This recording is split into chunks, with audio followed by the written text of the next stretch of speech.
ঢাকা বিশ্ববিদ্যালয়ের ফজলুল হক মুসলিম হলে মানসিক ভারসাম্যহীন যুবক মোফাজ্জলকে পিটিয়ে হত্যার ঘটনায় জড়িত থাকার অভিযোগে ৮ জনকে বহিষ্কার করা হয়েছে।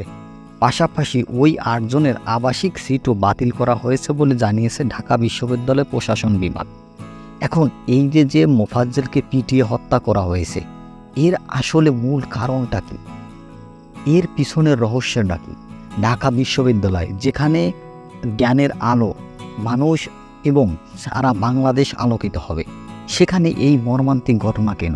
এবং তাকে যে পিটিয়ে হত্যা করা হয়েছে তার আগে তাকে খাওয়ানো হয়েছে।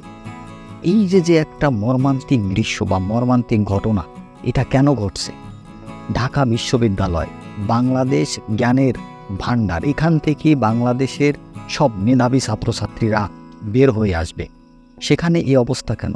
আগে আমরা জানতাম যে ডিবি প্রধান হারুনের ডিবি অফিসে ভাতের পাওয়া যেত, কিন্তু এখন দেখতেছি যে আসলে সেখান থেকে ডিবি হারুন অনেক ভালো ছিল, তিনি ভাত খাওয়ানোর পরেও কেউ কিছু বলতো না। কিন্তু এখন ঢাকা বিশ্ববিদ্যালয় যেখানে জ্ঞানের আলো, সেখানে এই অবস্থা ঘটল কেন? এই মোফাজ্জল হত্যার মতামত বিষয়ে আমরা কমেন্ট বক্সে আশা করছি।